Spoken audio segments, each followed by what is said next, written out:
ഇന്ന് നമുക്ക് മസാല ദോശ ഒന്ന് ട്രൈ ചെയ്ത് നോക്കാം. സ്കൂളൊക്കെ അടച്ച് മക്കൾ വീട്ടിലില്ലേ, എന്നും ദോശ ഉണ്ടാക്കി കൊടുത്താൽ പിള്ളേർക്ക് വെറുപ്പാവും. അപ്പോൾ അവർക്കൊരു വെറൈറ്റി ആയിട്ട് മസാല ദോശ ഉണ്ടാക്കി കൊടുക്കാം. ഞാൻ അതിൻ്റെ കൂട്ടൊക്കെ തയ്യാറാക്കി വെച്ചിട്ടുണ്ട്. സവാള വഴറ്റി അതിലോട്ട് ഉരുളൻകിഴങ്ങുമൊക്കെ വേവിച്ചുടച്ച് ബീട്രൂട്ടും ക്യാരറ്റും എല്ലാം കൂടെ ഇട്ട് നല്ല ഹെൽത്തി ആയിട്ടുള്ളൊരു മസാലയാണ് ഉണ്ടാക്കിയേക്കുന്നത്.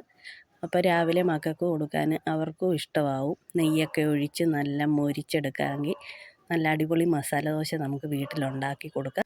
മസാലക്കൂട്ടിൽ ഞാനൊരു മാഗി ക്യൂബ് ചേർത്തിട്ടുണ്ട്. ഇത് ചേർക്കുമ്പോൾ നമുക്കൊരു പ്രത്യേക ടേസ്റ്റ് കിട്ടും. എപ്പോഴും മസാല ദോശ കഴിക്കുന്ന അതിൽ നിന്നും വ്യത്യസ്തമായിട്ടൊരു ടേസ്റ്റാണ്. അപ്പോൾ അത് മക്കൾക്കൊക്കെ ഒരു വെറൈറ്റി ആവും, അവർക്ക് ഇഷ്ടപ്പെടുകയും ചെയ്യും.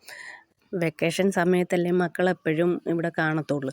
അല്ലെങ്കിൽ ട്യൂഷനും സ്കൂളിൽ പോകുകയൊക്കെ ആയിട്ട് നേരം കിട്ടത്തില്ല. അപ്പം വെക്കേഷൻ അവർ വീട്ടിൽ നിൽക്കുമ്പോൾ അവരുടെ ഇഷ്ടത്തിന് നമുക്ക് ഉണ്ടാക്കി കൊടുക്കാം.